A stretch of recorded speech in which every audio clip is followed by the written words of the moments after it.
Oh, god damn it. You good there?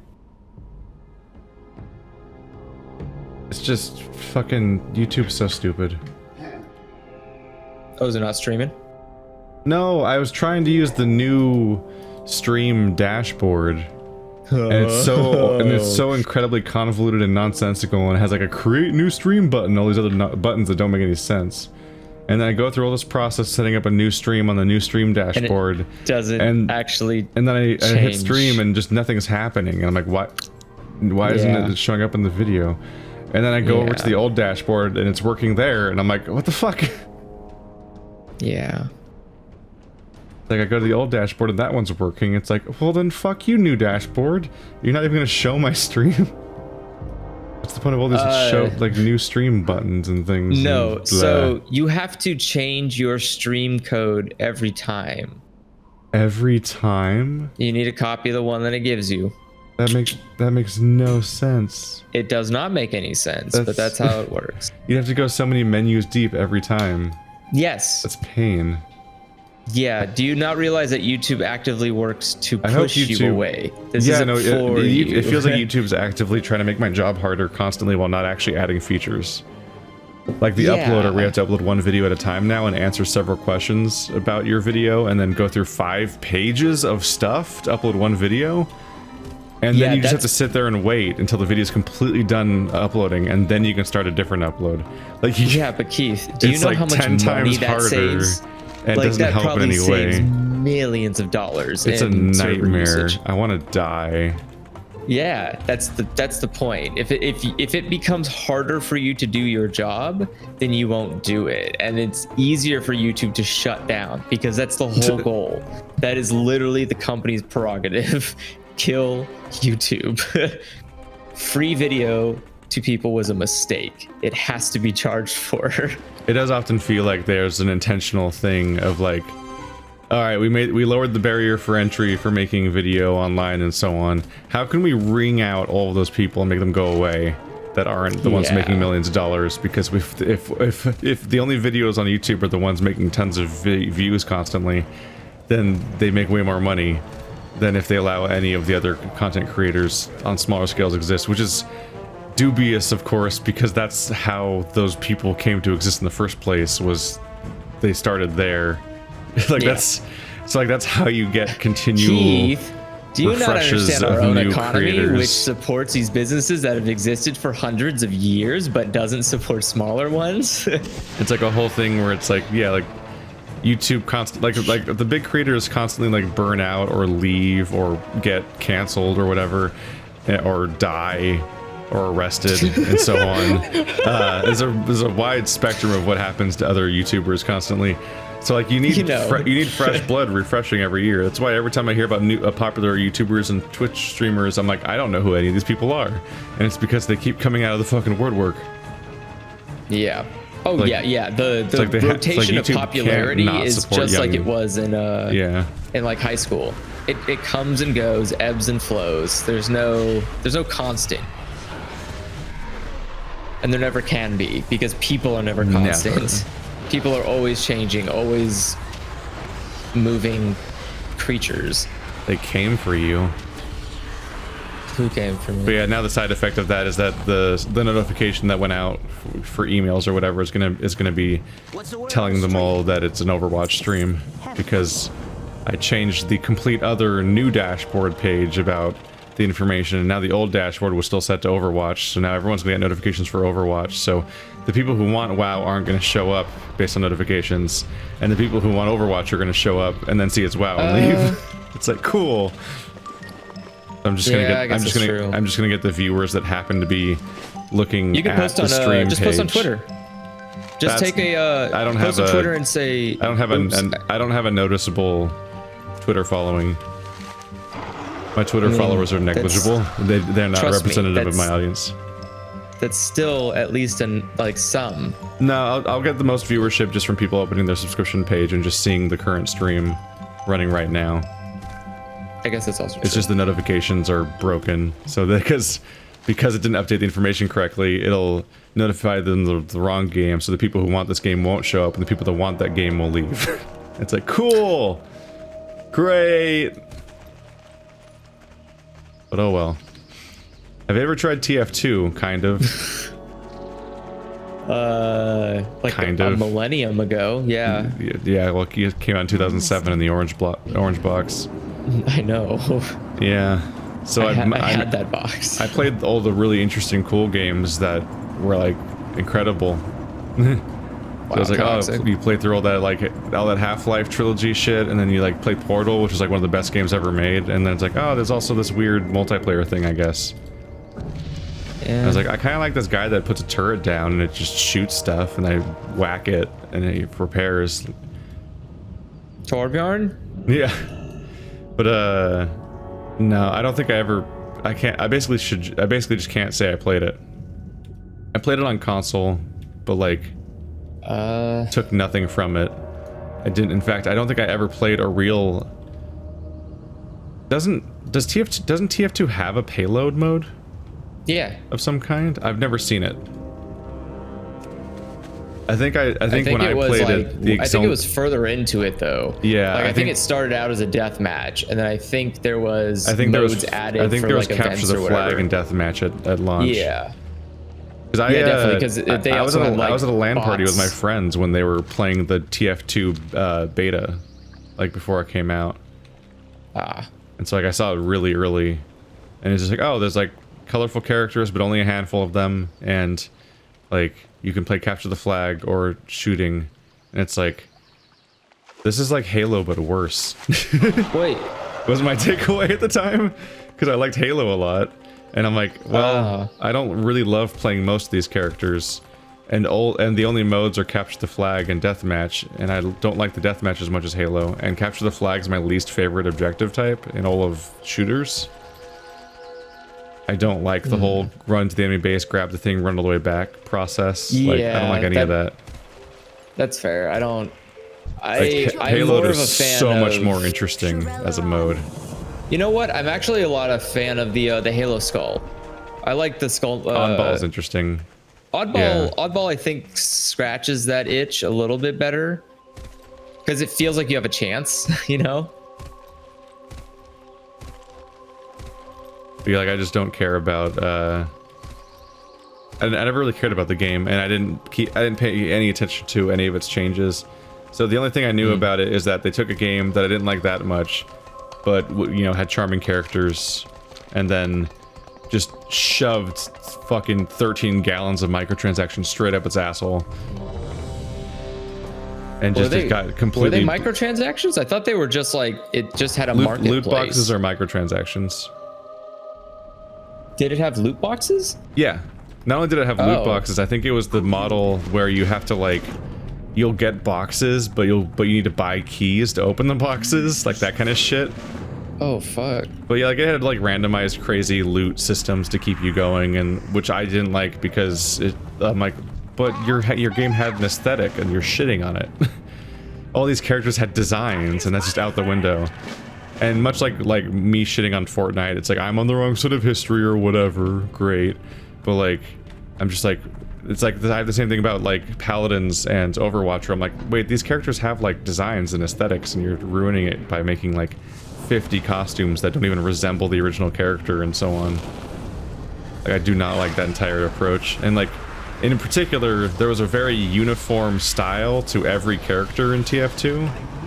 Like more so than Overwatch and so on, and so like making them like, I'm in a party hat, I'm a Viking now, it was like completely just destroying the original visual aesthetic of the series, of the game. And I was like, oh cool, now it's incredibly unappealing to look at. But that's how you get your multiplayer people to keep going, apparently, because as much as there was pushback like verbally at these mechanics when they first came out, everyone kept supporting them. So clearly the people who were speaking up were in the minority, because everyone keeps using these mechanics all the time. I think it's just, I think it comes down to like DLC. People just assume it's what's required in order for them to get the games they want. Yeah. They don't really question, like, well, could they just pay more for a video game? Yeah. Or just, just buy said game. Yeah. Which is what I did originally. I just, because it cost money. The game cost money originally, and then before it went free to play eventually. And it just was one of those things where like I just completely lost because I wasn't part of the community before I knew like 13 years had passed, and the game is something else now, but it's presumably past its prime now or something. But it constantly gets referred to as like the thing Overwatch is based on, and I'm like, but it didn't. But the game, the TF2 I played, never played anything even resembling Overwatch. So in my head, that's wrong, but I'm sure it's actually right because TF2 probably changed over time to a completely different game than the one that I saw.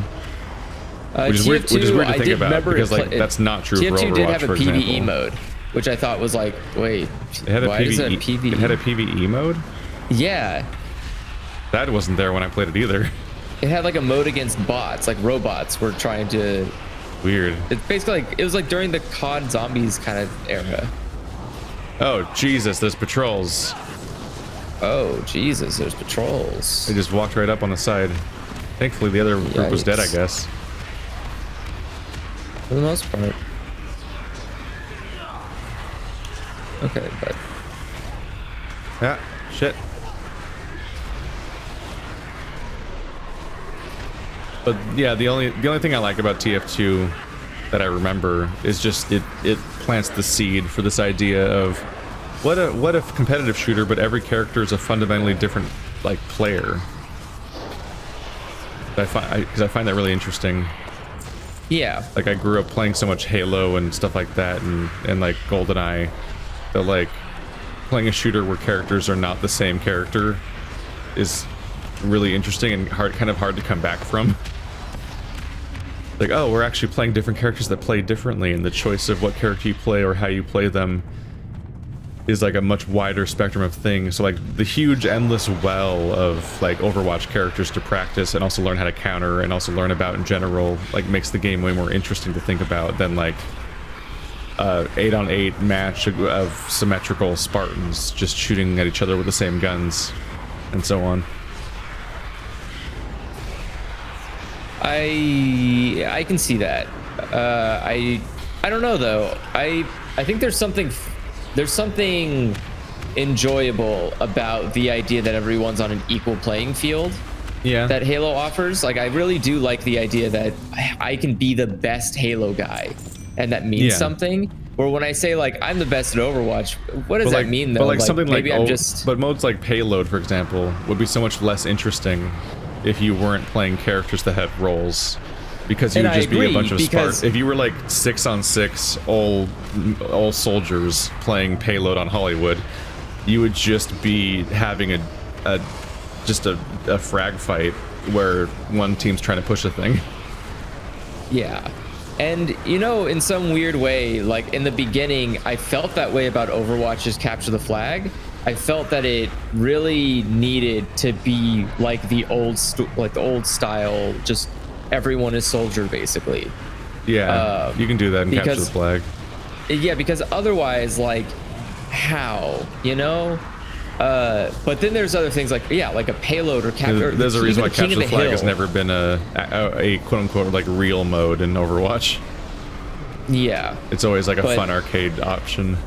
Well, yeah, but I mean, like even something like King of the Hill in Halo feels really frustrating after playing Overwatch and going like, why isn't there just shields? Like, why can't I just hide? You know, like why isn't tanks? Yeah, like why are there not fucking tanks here? Yeah, no, we played the Spartans versus Elites like siege thing on that weird like we were in that one like shallow water level place. We played that one time. Yeah. And like we were trying to run at this wall, and it's like they're just shooting us. Like we have plasma rifles and they have battle rifles, and how do you win this fight? Like what am I supposed to be doing right now? Yeah, like the big team battles. Yeah, like it just didn't feel fair. And like and also like there's no like special tactic for approaching. It's just a giant open area and guns are shooting at each other, and I'm like, why don't we have a tank or like a mobility person or any kind of special tricks for this situation? Because this objective's too complicated for a symmetrical identical units. Oh damn, you're getting feisty here. What's also weird to me though is that when you're playing the game, there are enemies like that. The enemies are varied because there's different types of the enemies. Horde. They just aren't And playable. And it's like, what the fuck? Wait a second. But Left 4 Dead is like the one, I think the first time where I realized it, going like, oh, wait a second. You could just give people enemy characters to play. And just let them play them. Yeah. Yeah, like, why can't you just do that? Who's making the rules here? Like, I guess in the, like, there is some kind of like, you know, it's the old style dusty voice gamer in the back that's like, tradition, you can't break tradition, and it's like, fuck your tradition, it's garbage. I want different characters, I want variety, I want someone to be responsible in this match. Like, yeah, it's ultimately the characters are designed for the game they're in, and so like the type of roster of characters you make determines what kind of modes you can have in your game that actually work versus like, or if you make a game for specific modes, that determines what kind of characters you can make for it. I've been thinking about that a little bit, looking at like Valorant. And it's like, oh, this is a really specific weird thing where like they're kind of like, they're trying to put heroes in their shooter like an Overwatch or Paladins or TF2, but it's Counter-Strike. So that fundamentally changes the kind of characters you're going to have in the game. And it's like, oh, okay. They have like misdirection abilities and like fog and flash abilities, like different things that affect perception and distraction or things like that, because like none of the Overwatch stuff would work in Counter-Strike. Like it would be a disaster if you could do half those things in a Counter-Strike match.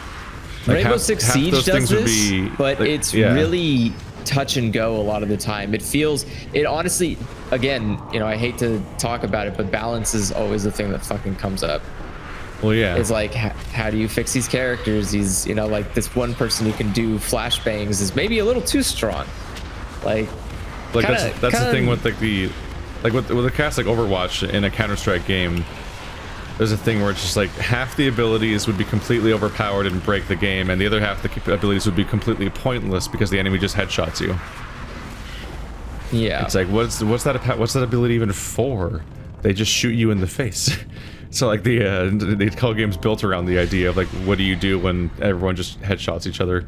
Which is part of why I'm like, oh damn it, I saw this game and like the levels look neat and like the character designs look neat and I kind of want to play it, but then I constantly am thinking about the fact that like the entire time I'll have to deal with it. It has a time to kill of like fucking negative numbers. Like every time I see a duel, it's a bunch of people like snapping their fingers and making weird smoke bombs and like doing this whole song and dance. But like the moment anyone shows up on the screen at all, either the player dies or that person dies like instantly. That's the whole fight. And I'm like, I don't.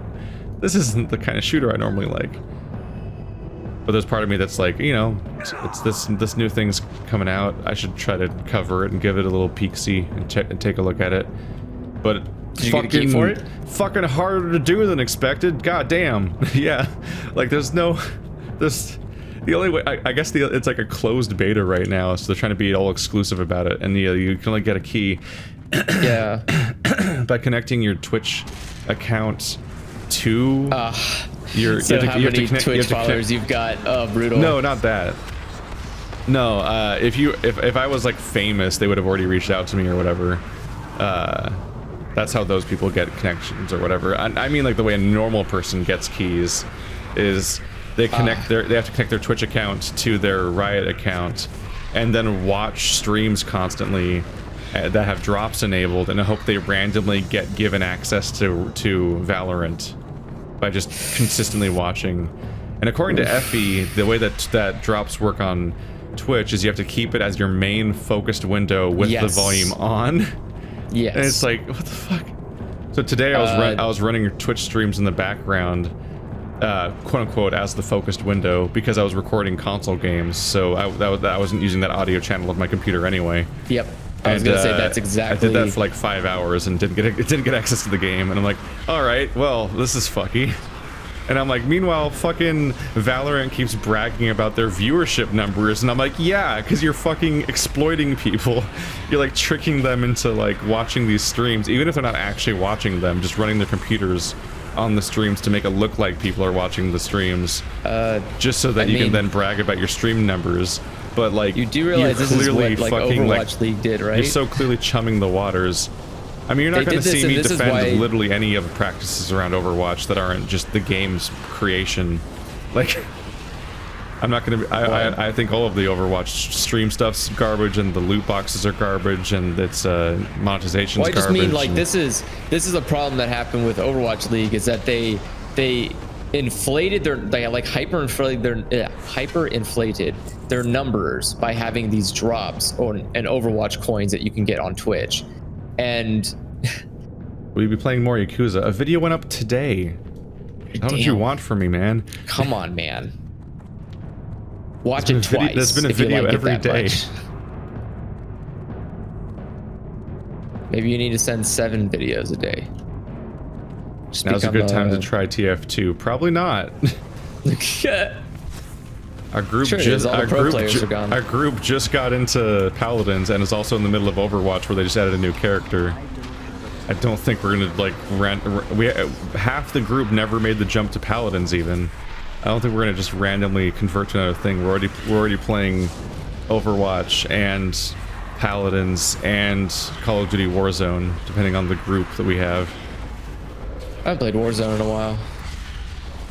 Yeah, well, we tried to this last weekend when the group shrank down, but then it's when the group shrank down to where it was small enough, but then we found out that Marty hadn't been running his like launcher, so it didn't update. Right. So it was he had like a big update. You get screwed. What a wonderful world. Yay. Yeah, those updates come frequent, which is real double-edged sword. And for they the come group big. and all that. Where's this boy run off to? Ba-doop-doop. This guy likes to run. This tank has also taken a wacky road.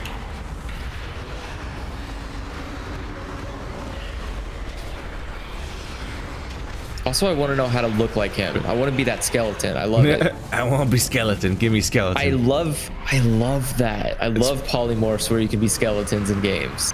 Well, yeah, I assume Please. it's just a toy box, right? Maybe.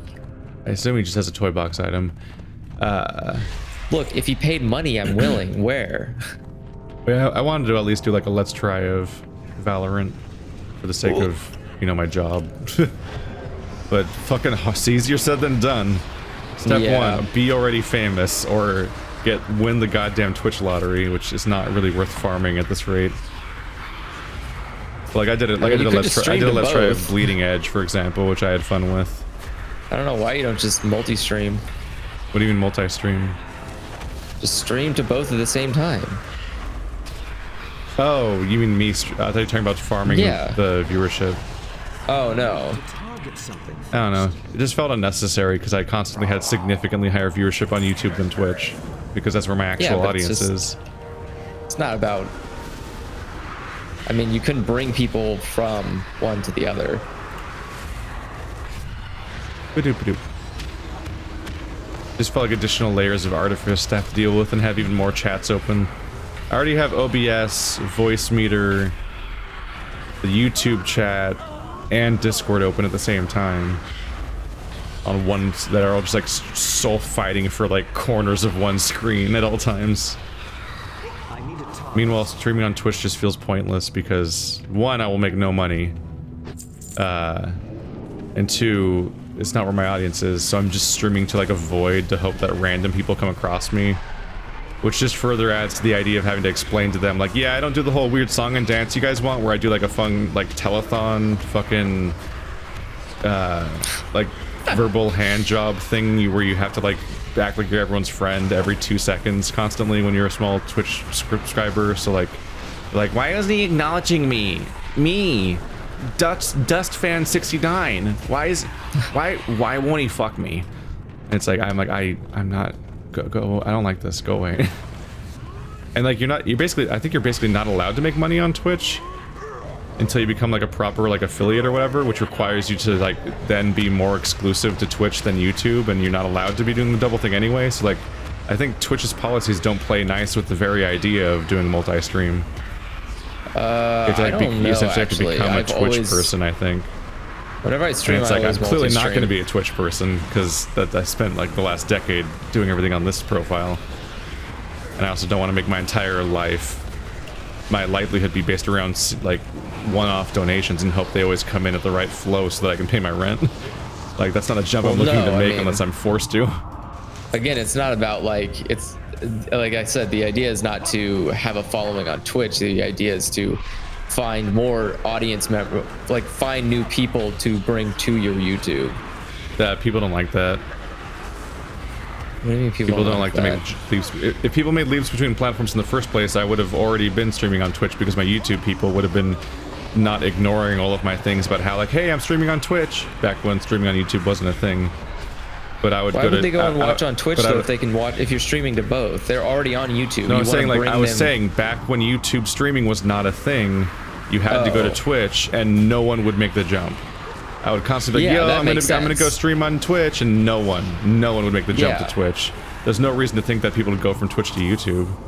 Yeah, no, absolutely people go to Twitch to YouTube though, because people want more content of that person when you're offline. That's the difference, is that when YouTube is already like Netflix, who cares if there's a live show on Netflix? You can just watch it on demand. Like, you can watch it whenever it's convenient for you. But a Twitch streamer is only available at specific times. So that's like the Twitch library, or not library, but whatever it is, the archive.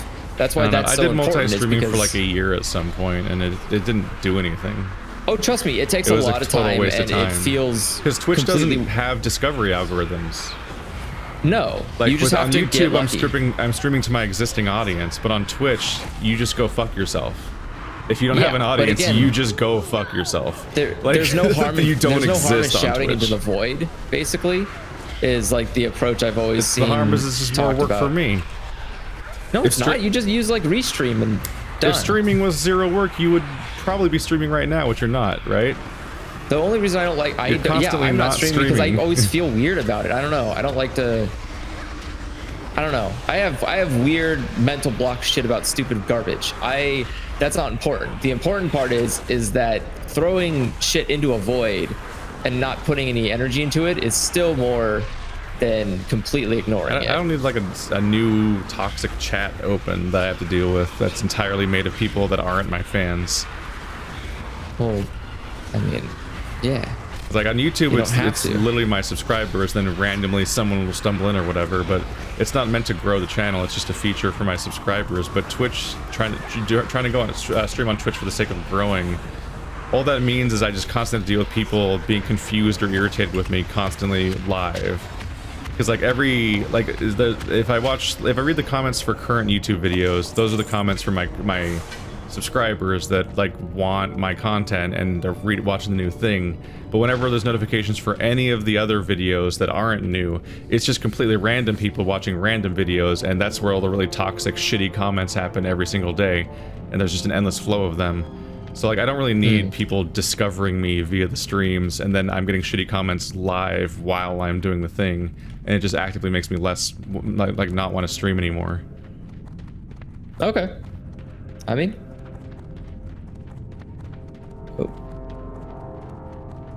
ultimately it is just how you feel about it, because it is your job. So if you're not enjoying doing it, then there's no reason to. Yeah, new people are the shittiest every time, because they're the people that aren't indoctrinated into like oh yeah, it's that guy, I like that guy. Like the whole weird aspect of like the process through which you become like, I don't know, you know what I mean, like the way you get like accustomed to personalities and shit like that. Like if you're watching like the old content, that's people discovering me via like algorithms and shit, and so that's always people that like have no pretense of liking me, and so they will just be complete assholes all the time. And I'm just like, cool, glad I read these comments. You done got some aggro this way, didn't you? Because there were two guys left here in front, and I want to join these quests. And did you get more people? Where's our party?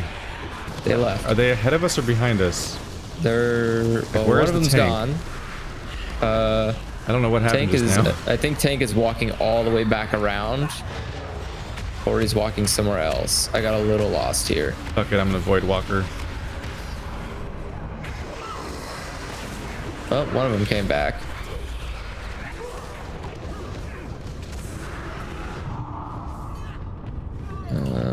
I need to res my pet. I don't know how it fucking died. Come on.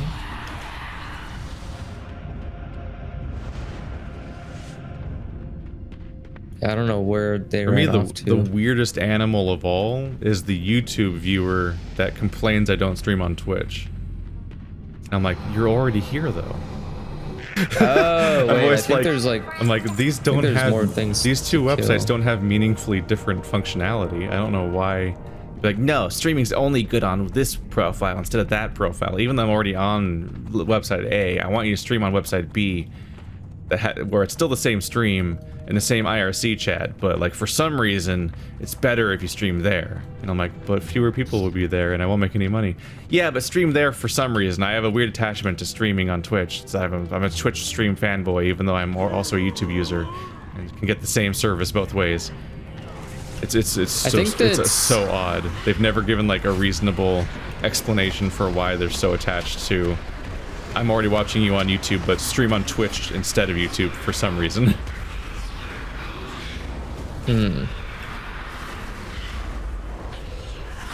It could just be because they want to watch like multiple streams at a time, and it's easier. It might be easier for them to do that on Twitch because Twitch does have like functionality for that. That's also baffling, though. Is it? Yeah. Humans are fucking weird, dude. Yeah. Have you not met them? Well, I just feel like because you're just not paying any attention. So like, I'm like, I don't care. Then go away. If you're not going to actually watch, then just don't watch. Don't pretend to watch for some weird checklist in your head. They want to be able to see all the stuff that's going on at all given time, at all given streams. It's just weird. And then choose which content they want to be a part of at that very moment. They want to be Ozymandias. I mean, some people think they live in the Matrix, before man. them, but even though it's all incomprehensible and unusable. Yeah, the architecture from the Matrix. Yeah. Like, some people just think that that's how... Did anyone say anything in chat? Why haven't we, like, voted to kick this guy yet? Voted to kick who? The person that's been gone. I think he's disconnected. Yeah, you vote to kick and then a new person shows up. I think he's having connection issues. Well, he's been continually gone for most of the stream most of the instance now. That just makes him not a party member. I don't know. Where are we going? What are we doing? What? Oh. We still need to do 2 more things? Doesn't exist. It's just like if he's like, we can't get a new replacement for him until he's correctly removed. It's like a quick play in Overwatch. Like he has to actually be gone so that we can get match made into having another party member. I mean, I'm not opposed to it. I'm right there with you.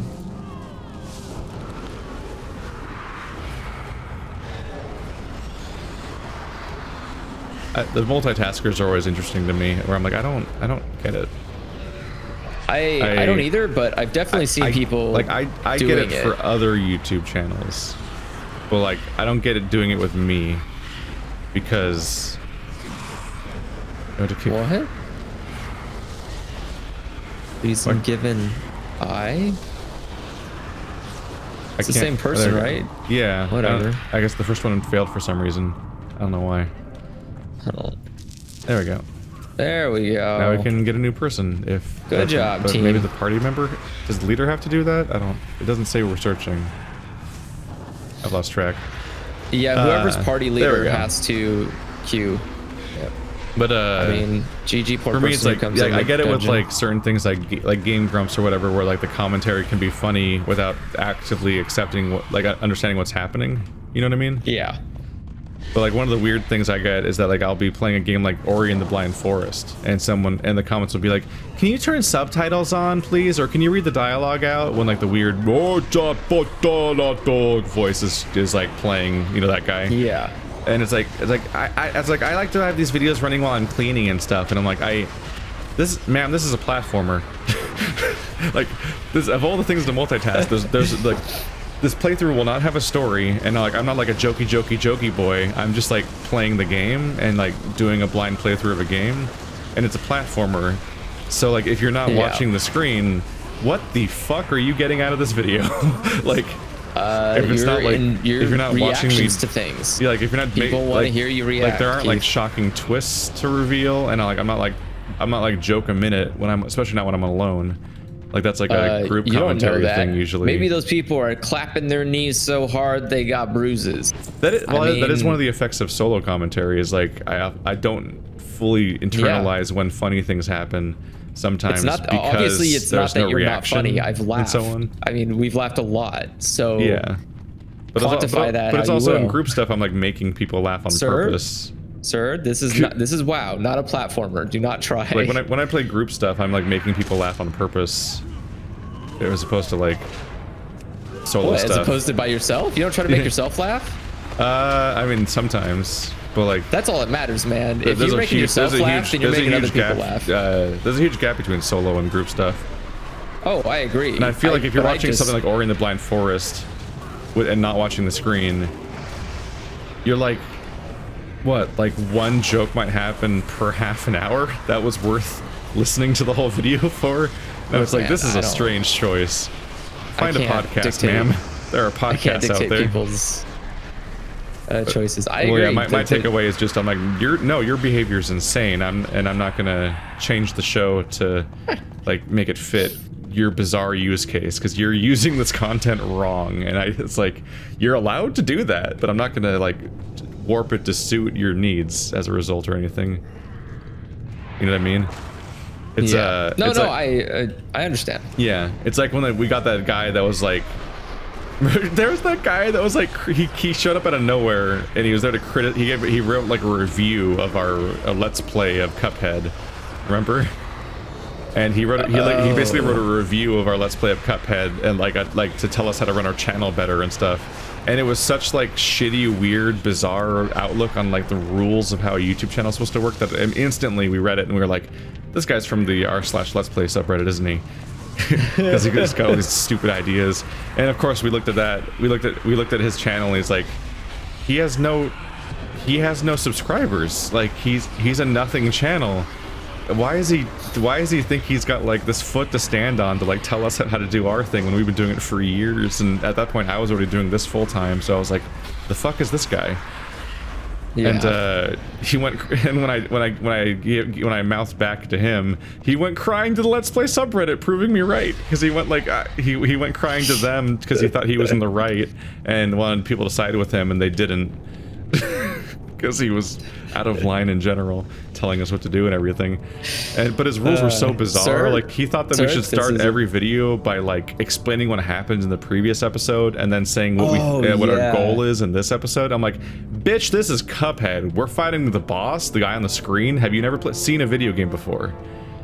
The video is us fighting this boss. I think the audience gets what's happening, and if they want to know what happened last time, they can watch what happened last time. It's not a fucking live broadcast. Like, what the fuck use case is this? Like, it's that kind of situation where it's like people ask completely baffling things, and it's like, listen, I can't fix you, but yeah, I'm not changing the show for the bizarre way that you're consuming content. It's like, oh, I just randomly clicked on part 15 of a series and I don't know what's going on. What should I do? Watch part 1. The fuck do you think you should do? Like, it's like, wow, I made a problem for myself. You should fix it. It's like, no, go away. If you can't, if you're not enough of let's play? Yeah, if you're not enough of a fucking like functioning adult to figure this out yourself, then I don't know what to tell you because I can't raise you. Go away. Dang. Definitely not changing the show just for you and your weird like I need to bowl with the fucking gutters covered in rails approach to YouTube. I gotta child-proof my YouTube channel against adults. I mean, I don't know. I'm spicy today. That bad. Yeah, I can tell.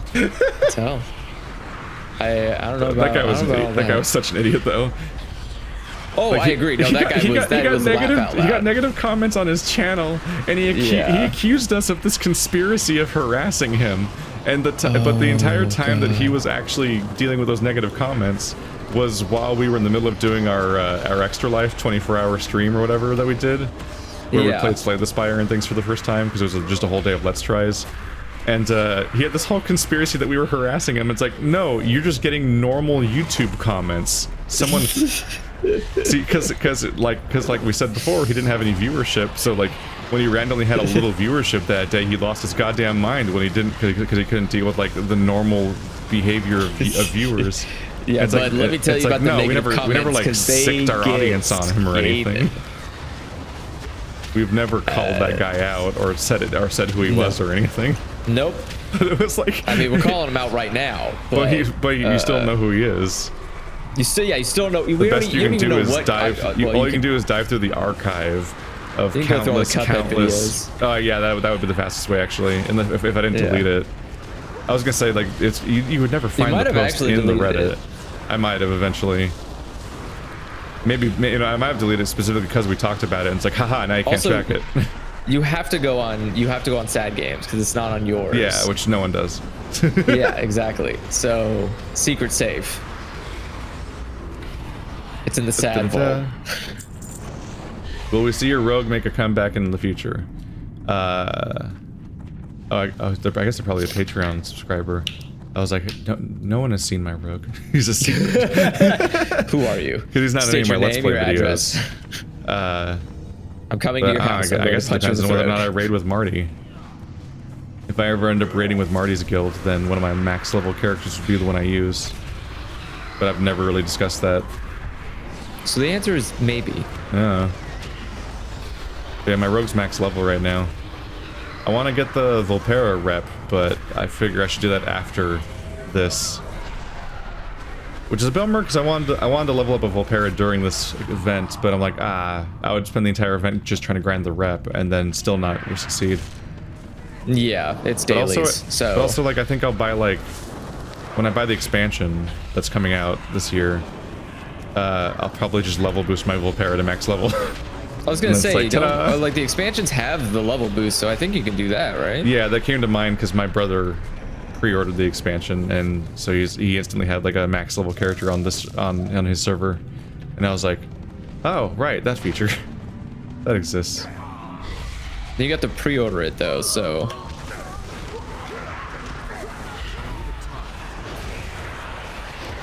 Die, no, that's die. Oh yeah, this plate. You guys jumped down? Oh yeah. I have no idea where we're going, so I'm glad this person seems like they have a purpose and a goal. I knew this was gonna happen. My body knew instinctively, but my mind was too slow to remember. I brought my pet back. I'm sorry.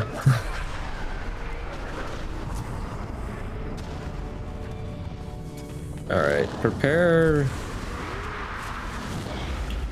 like, for some enemies. There's always the weird people that's always an ongoing thing I deal with. Though is just people like using my videos essentially wrong, and I'm like, you're free to do that, but the part where you turn around and ask me to change it to suit your uses is like, no. Sorry, sir, I cannot.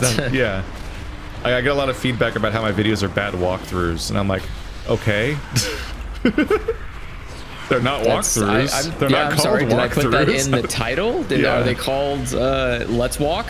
Yeah, they're not walkthroughs of video. These are not video game walkthroughs. So like, if you're looking for a walkthrough to fix your shit, like maybe you should look for a walkthrough. I recommend Chip and Ironicus. They actually do things called walkthroughs, and they have them both. A different idiot that's like that every day, and it's so exasperating. Right. I'm like, these are not walkthroughs, sir. So. Your feedback is noted, and it's tossed down the garbage disposal, where useless feedback goes. Aww. I write it on a note and I shove it down the sink for some reason.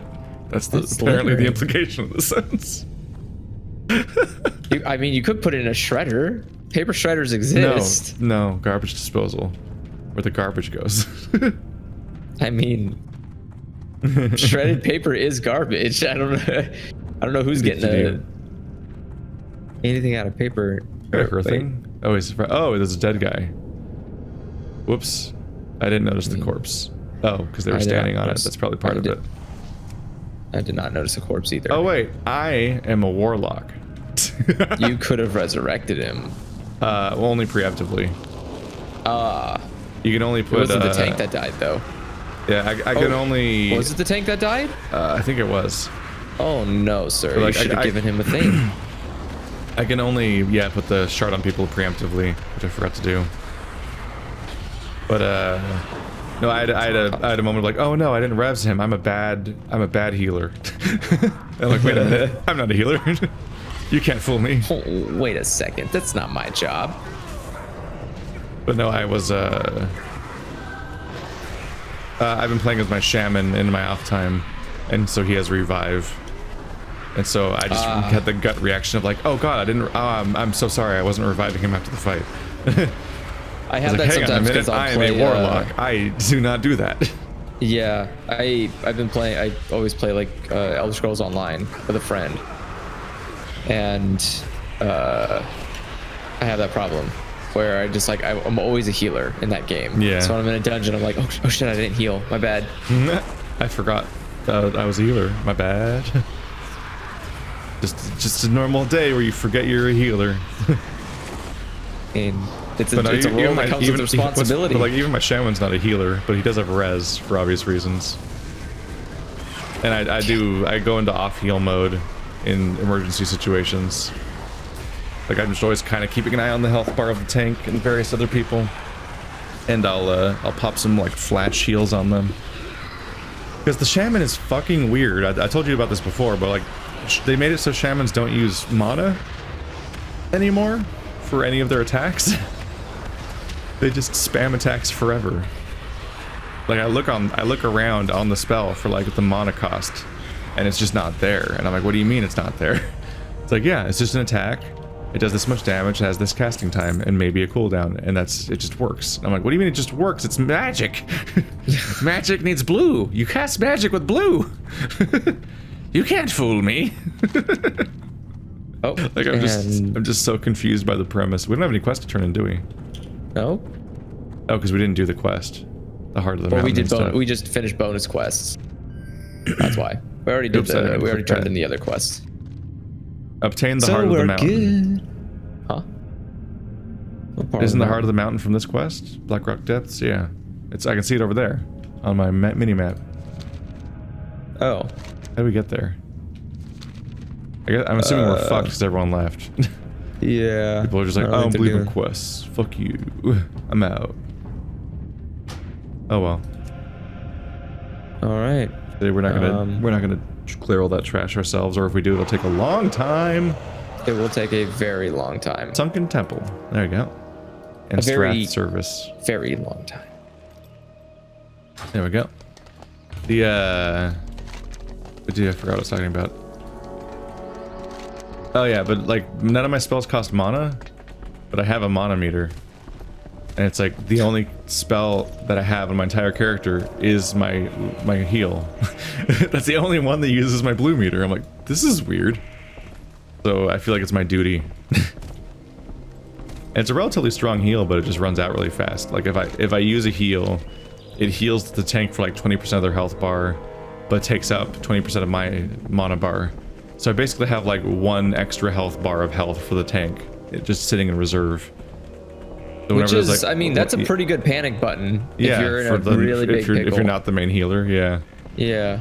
But like, yeah, in especially if it's something like the main healer goes down like top them off. Oops. Yeah. I mean, I thought there was a quest here. There are certainly enemies here. Yep, this guy's up on my shit. He did. Oops. Ba-doop-ba-doop. And he's skinned.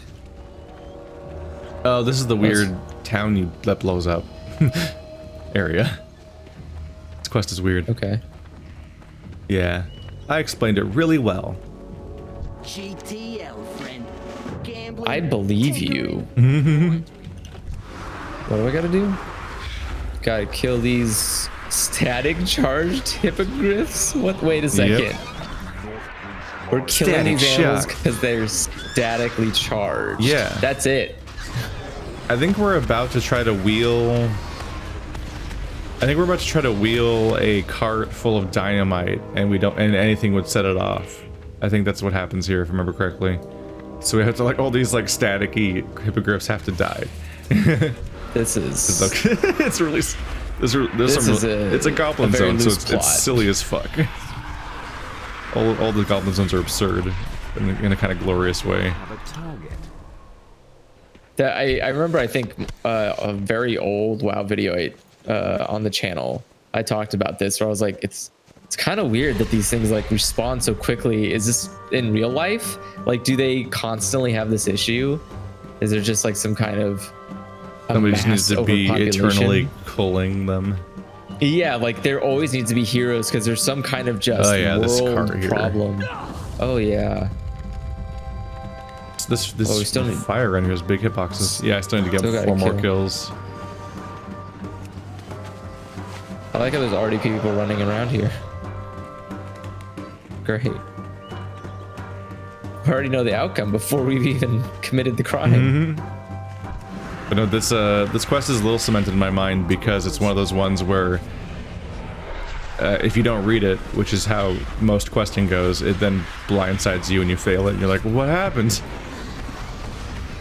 It's like, I feel like that's what happens every time I'm questing, is I just mindlessly do the quests, but then I'll abruptly hit a roadblock where either I can't figure out how to progress the quest at all, or I fail it abruptly and don't know what happened, and that's when I read the quest, finally.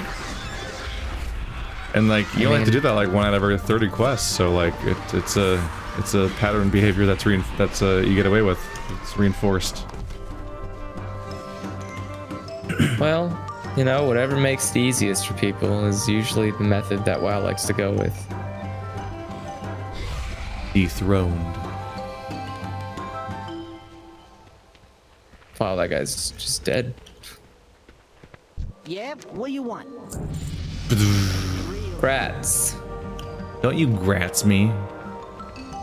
What level are you now? 52. Dang, I'm still 2 levels behind. Shit. Yep. Best get your shit together. Oh. Didn't this start happening because we would be questing, but you would just like not do the quests? Yeah. You would just run around and fight things next to me. I'm like, all right. Yeah. Yeah. Normally this would get curbed by us. In old WoW, this would get curbed by everyone having a set level. So you'd be getting more experience and I'd be getting less experience for everything we do because of me being slightly ahead. Yeah. But that's not a thing anymore.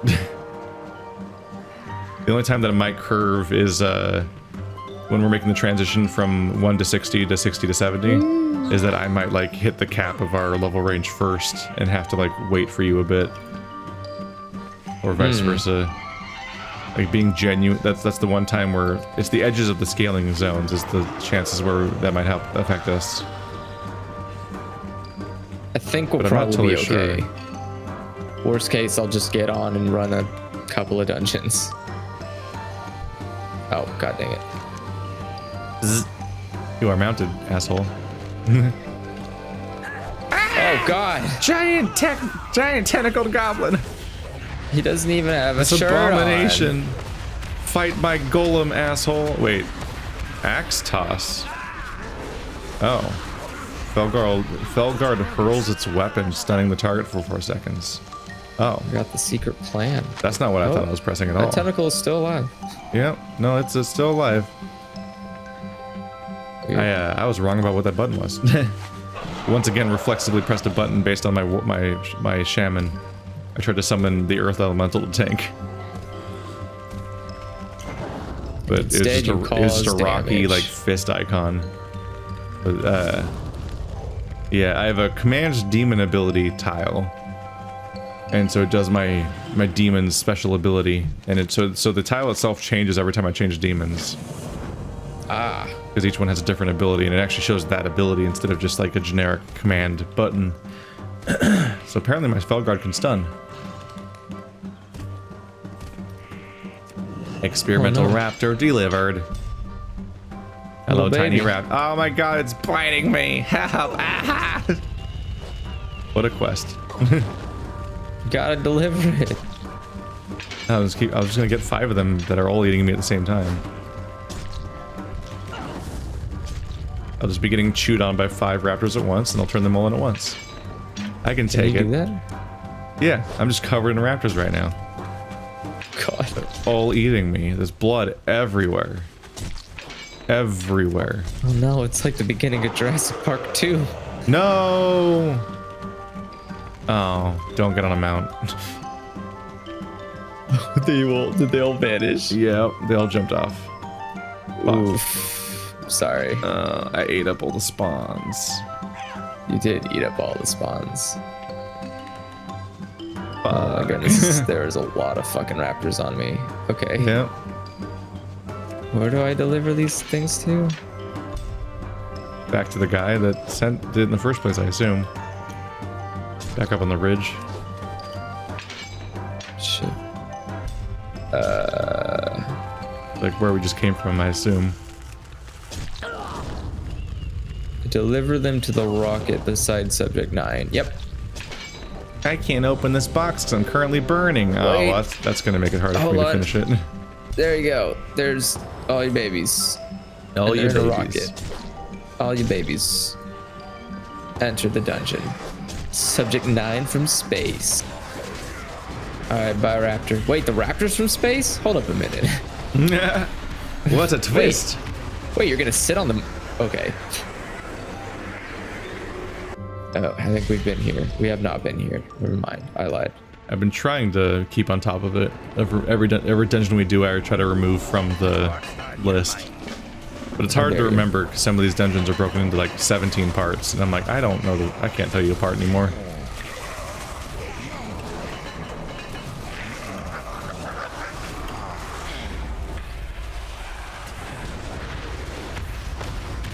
Okay, I'm not standing in that.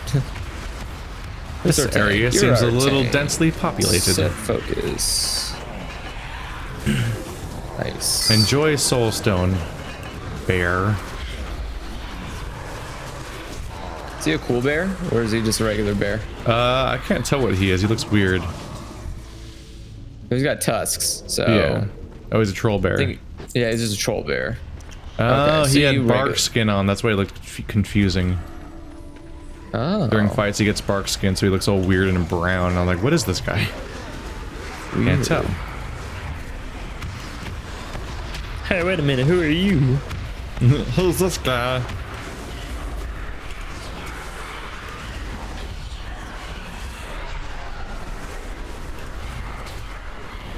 Oh. Oh, there's still a guy here.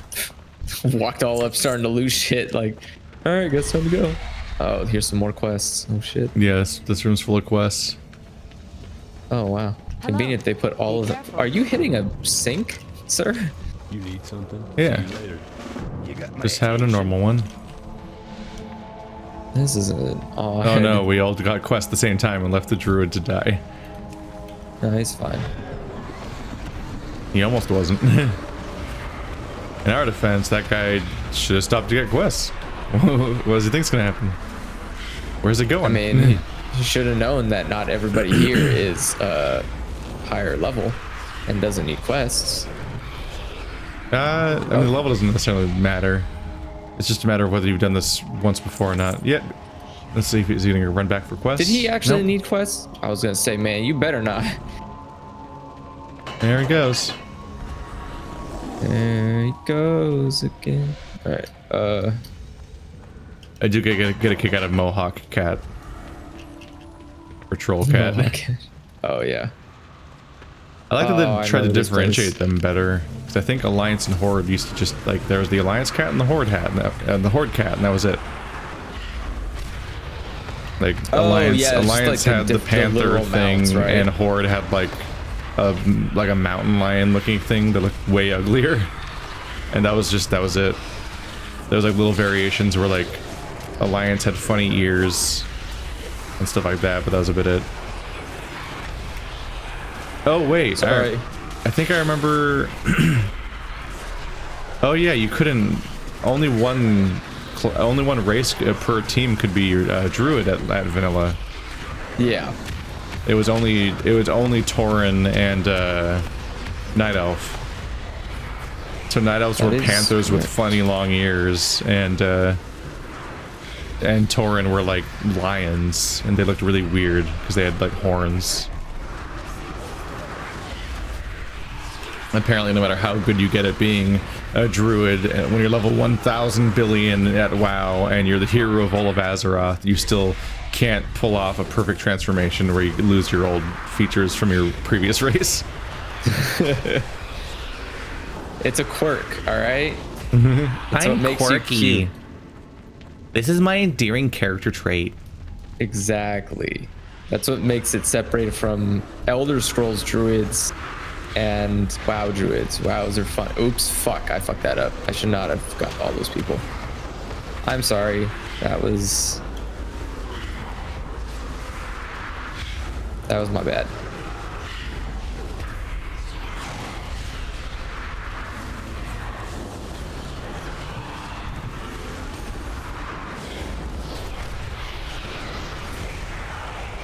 Dogs, go. I can never tell if I'm safe to pull more or not, because I'm usually in the voice chat with the tank. So I usually know, like most of the time I played WoW, I played with CeeLo. Oh, right. And so CeeLo's always the tank. Or sorry, I'm always the tank and he's always the healer. So, or DPS. And so it's easy to go like, yeah, just keep pulling them. I'm good. Like, we can keep going. Okay. Playing with random people, I generally just assume that I should just not make any choices. Just go with the party and DPS and try not to accidentally aggro anything. That's usually the safe bet. 'Cause I think about that during the Q&A, there was a dungeon that was just going disastrously. And among other things, there was moments where like the tank would go left and pull someone, and the hunter would go right and pull a different group simultaneously because they weren't paying attention to each other. And it's just like, ugh! And like the hunter would just fucking like solo die because he just would pull a group, and the group wouldn't be, and our group wouldn't be with him. And it's like, what are you doing? It's like, sir, like just gonna make an called a team. Yeah, and we need you to be a part of it. Like if you want to work something out with the tank where you're the puller or whatever, then go for it. But don't just like assume that the groups just knows what you like are intending to do and will go along with it, because that's just how you end up as a weird like splat. Make sure you loot the items. Oh, also look for these scrolls back here. You're under attack, you fool. Yeah, I know. It's fine. Oof. Hold on a second.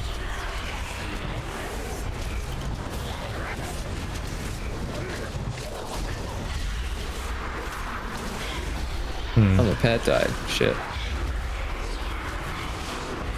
Bought me valiant seconds.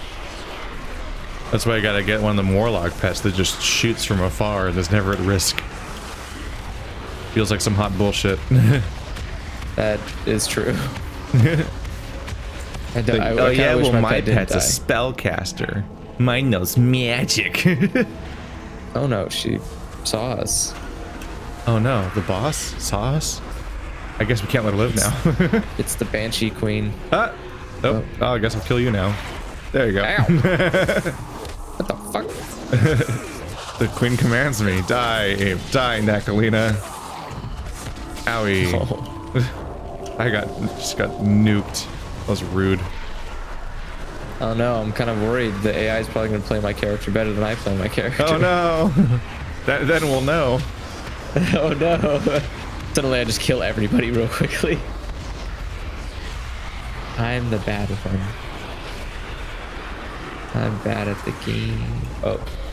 We'll all know you play the game badly. I mean, I probably do. Like, wow, the DPS meter is really spiked when he was attacking us. I'm second in DPS, you're first, so I guess I'm not doing as good as I could be. Because I'm obviously not first place, but I'm not doing horribly. Like, our tank is at the bottom. Okay, let's get rid of this person here.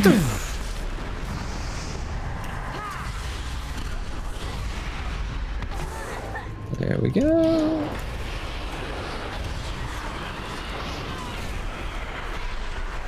Remember to loot for quests. Hey, last time I did that, I got attacked by a giant skeleton.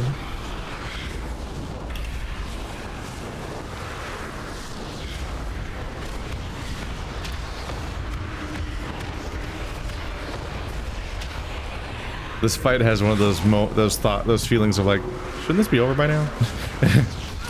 Yeah. I feel like this should be over by now. Get her out of me! She's in me! I can feel it moving! Alright, there you go. Oh. And goodbye. Body horror.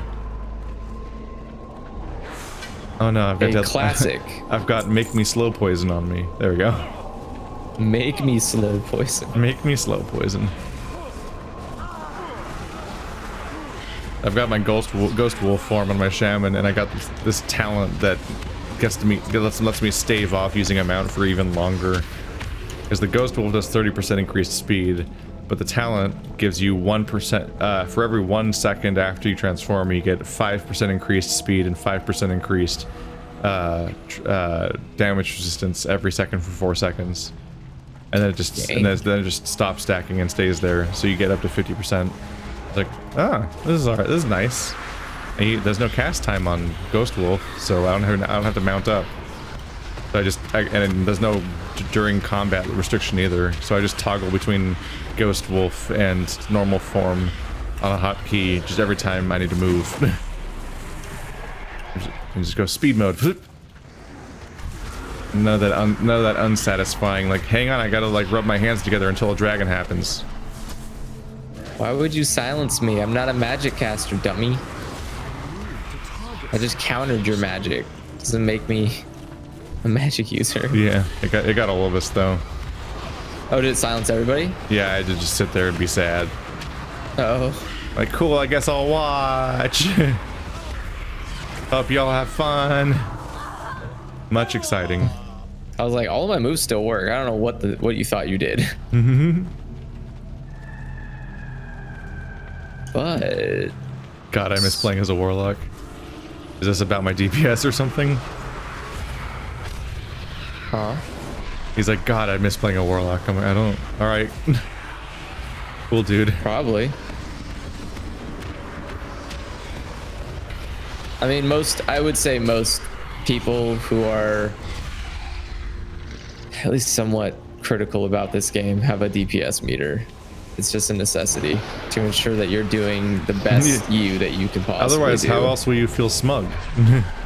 I mean, please, there are You have to plenty of ways to confirm feel that you're smug. cooler than everyone else. That's the only way exactly what mounts are for. I already have the only amount that matters. Now I can just check out forever. Nah. Need that special mount. You know, the one you can only get if you have friends and a lot of time. And 3 years of sad memories. Find those crates. That's where the holy water is. The holy water.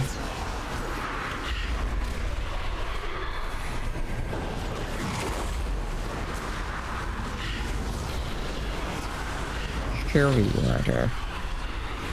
I'm gonna make some very, very strong moves on the count of 3 and go.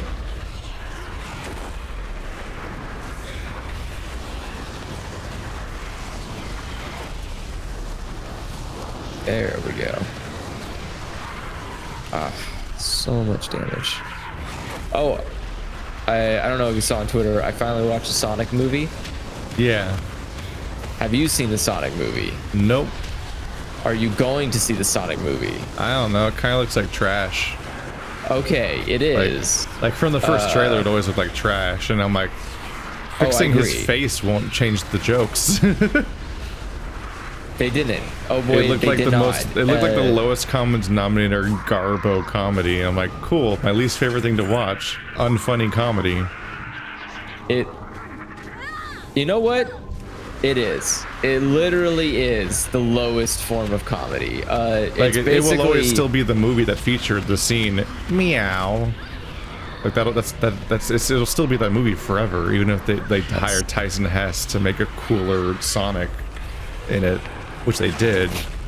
I found that out recently. I'm like, oh, that's neat. That they got Tyson Hess, the guy who made Boxer Hockey, the thing that no one else seems to remember existed, but I remember. Yeah, he always gets contracted by Sega to make their animations and stuff. Yeah. But the thing, oh, you guys are fighting stuff out here. Yeah, there was like a big group here. He just went straight for it. While everyone else went up to the Ziggurat, I'm like, I should help or he will die. Here's a crate over here if you need it, I think. All right, let's turn the game down more.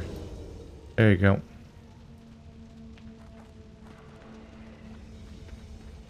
Maybe that's just me. Maybe I'm not talking. No, well, they're saying we're getting drowned out by the game. And I was like, I'll turn it down.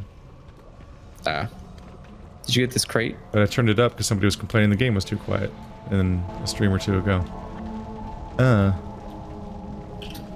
It's so much harder to balance stuff without, I don't see a crate anywhere. Okay, never mind then. It's so much harder to balance audio without, you know, processing. Because it's live.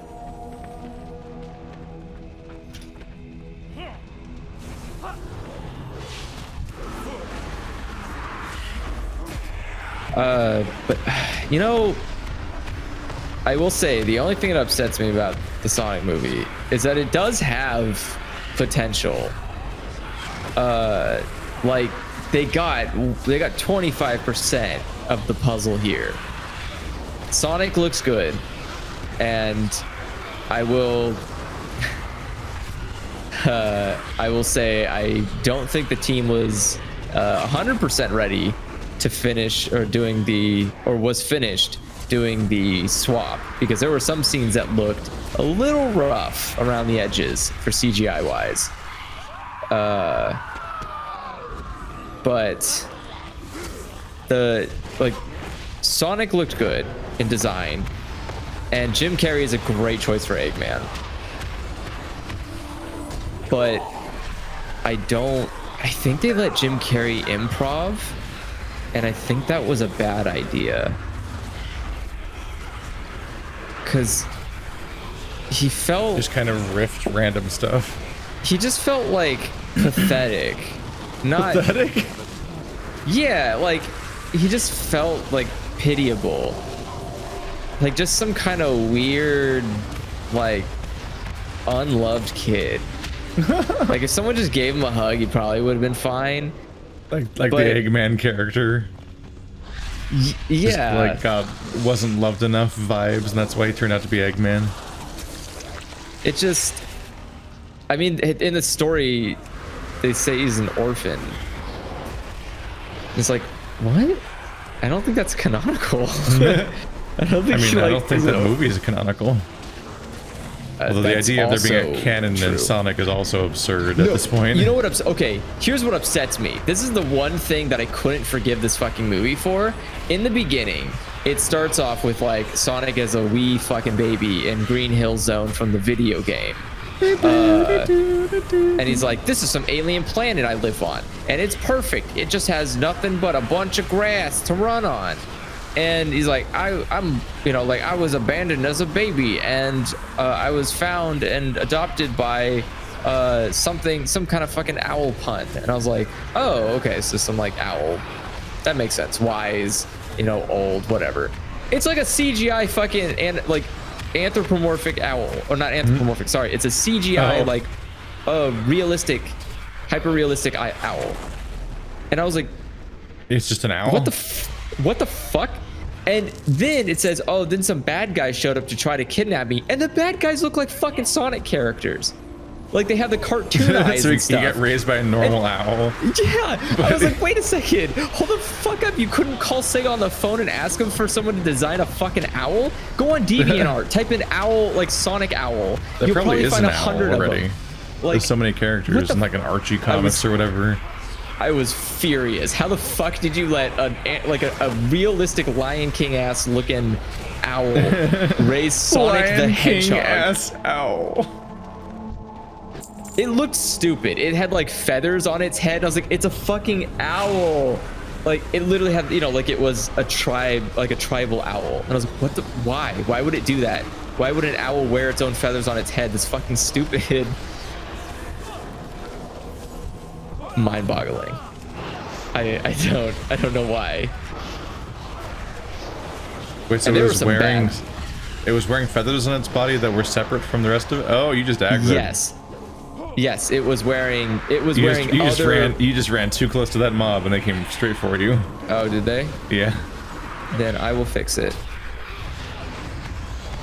Now that mob is super mad. No, I mean, tank. I don't know if I really ever had much chance of watching that movie, but I think it extra got killed by Detective Pikachu being so bad. Oof. Like Detective Pikachu rough. was a horrible movie. And you know it's like, what? you have to deal with the whole backlash from fans too, where if you ever admit that it's a bad movie, you deal with all the people that like defensively need it to be good in their heart. So like, they're weirdly attached to a video game movie being good, so they just want every single fucking time any video game movie comes out that video game fans triumphantly declare that it's finally the first video game movie that's good, and it's never true. Yeah. And like Detective Pikachu was the laziest, lowest common denominator fucking garbage comedy. Oh my. And the entire gimmick God. was just that like, oh, it's the guy that voice acts Deadpool, so when he says something slightly risque, it's like, ooh, wow, look what they're getting away with. And they weren't getting away with shit. It was vanilla shit. It was nothing. It was vanilla shit. They weren't getting away with anything in that game, in that movie. The funniest jokes were in the Deadpool. trailer, and that says something. Yeah. But also, the coffee the joke is, I entire think, his plot best is joke. completely incoherent and horrible. Like the plot The of fucking plot makes zero sense. and people A are like, mountain just shut your literally brain got off up. and just think about it's a video game kids movie. It's a video game movie / comedy / kids movie. The three things that we'll say you should turn your brain off for. Yeah, well then why is the 80% of the script exposition about the plot then? Like there's so much fucking monologuing and explanation about the fucking mystery and all the twists. Like the game is so much, there's so much fucking plot into Detective Pikachu. It's like I would love to turn my brain off and just listen to dumb jokes, but that's not what they are making. They didn't make a dumb jokes marathon movie. They made a fucking like convoluted ass plot. You want to know what? I'm still fucking furious that Bill Nye's master plan was to just mind control Mewtwo and just sort of hang out in Mewtwo's body, but like just for a bit because it was temporary. Yeah. Because the guy just unplugs him and then he's just out of Mewtwo, and I'm like, oh wait, that wasn't permanent. Because like when he transferred to Mewtwo, I'm like, okay, the only way this plan makes sense is that he literally just took over Mewtwo's body, like as in that he left his original body. But like he was apparently always gonna have to like, you know, switch to his normal body to like use the restroom and eat and stuff. Because he was just controlling the body. He wasn't actually transferred to it. And I'm like, well, isn't fucking Mewtwo just gonna come after you the moment you do that? But let alone that, like the fact that he was like having his triumph, like, haha, my master plan, I'm doing it, I'm turning the whole town into Pokemon's thing. He did that. So I think you're looking at it a little too. He had his big stupid victory thing happen while the kid was literally in the same room as him already when he started. And then lo and behold, the kid unplugs him. I'm like, wow, what a great plan you had, Bill Nye. The fucking end of it was already in sight before you started it. Like your failure was right in front of you. I thought it was kind of odd that, that like he didn't just get in Mewtwo's body and immediately kill the child. Yeah. Like, why would you not just literally remove the problem? Did you like how they made a female character whose entire fucking villain job shit in the middle of the street, where he's like, ha ha, ha ha, ha ha, and I'm like, what? Just fucking do it already. Come on, they had a Vegeta, female like, character fucking... that's supposed to be like a self-driven reporter character, like April O'Neil or whatever the fuck. Oh, and God. Like, every single time it was time to explain the next element of the plot, they shooed her out of the room or kidnapped her. She was never in the room when any of the discoveries were made. And that was the whole point of her character, presumably, was to be the investigative reporter. Like, for some reason they go into the fucking lab, they're like, let's split up, gang! I'm like, why? And then, like, of course, the protagonist walks directly into the room that, the plot is happening in, where all the twists are happening, and reveals of shit are going down, and she just was elsewhere doing nothing, I guess, and then got kidnapped. And then in the ending, they're like, the Bulbasaurs are just like, no, only him, fuck off, side bitch. They just like they do this big escape that magically goes directly to the exact spot of the plot. And then they just shoo her away because they only want to explain the plot to the guy and not the girl. Yeah. For some reason. But then there's the next layer thing where it's like the fact that they went into the lab, then went on a crazy Torterra chase scene and fell into a river and then almost died, then got rescued by Bulbasaurs in the middle of fucking nowhere, First of all, that's revealed as being the master plan all along by Mewtwo, because he incepted Pikachu to do this plan subconsciously, even though Pikachu I don't want didn't to talk about the 999 part. I don't like, want to talk even though about Pikachu it. didn't make any of those things happen, but it was still their plan all along, as he got Pikachu to do it without Pikachu knowing that he was doing it. But on top of that, it was also the villain's master plan that was going to happen. And I'm like, it was both the good guys and bad guys' master plan that the protagonist would magically end up exactly where he needed to on accident, thanks to no one. Like, no one made it happen. He just randomly happened to run in the exact direction through the Torterras and then the river, and everyone almost died, and then Bulbasaurus, and that was the good guys and bad guys' master plan. I'm like, what the fuck is this fucking script? I hate it. Yeah. And the So Sonic the movie is basically the same thing. Yeah. No, not really. So but fucking hacky and garbage, and people were like, "Oh, it's the best video game movie ever." I'm like, how dare you? we have Silent Hill. That is one people Silent Hill's at for least some reason fucking refuse to watchable. acknowledge, but is a good movie. Yeah. The only bad part of the movie is when they're like, Thank you. You have reached me. I will now give exposition for 5 minutes. Oh yeah, the girl does the weird exposition of the backstory via voiceover is like the worst part of the movie. Yeah. But otherwise, like, oh, this is fun. Which is, I mean, it's fine because John Wick also has that, where like everything about John Wick is great except for that one scene in the church where he talks. Always have to have bad scripts. Like, remember Prince of Persia? Here's some crates if you need them over here. Is it just to get the water? Because I got the water. No. Oh yeah. Here's the water. Yeah, I already got the water. I like Prince of Persia. At the end, he rewinds all of the stuff out of existence that happened in the entire movie, which is already a hack guy. Like, that's already like a really shitty thing to do in this movie in general. Is to be like, and then none of it actually happened because I undid it. But really crucially and hilariously, over the course of the movie, it's revealed that they sacked that town at the beginning of the movie under false pretenses because they were being manipulated by the villain. And so those people shouldn't have been attacked. But when he rewinds to the beginning of the movie, he rewinds to after they sacked the city. Yeah. So many people still died, and he just doesn't rewind that part. And the movie just expects you to forget about it.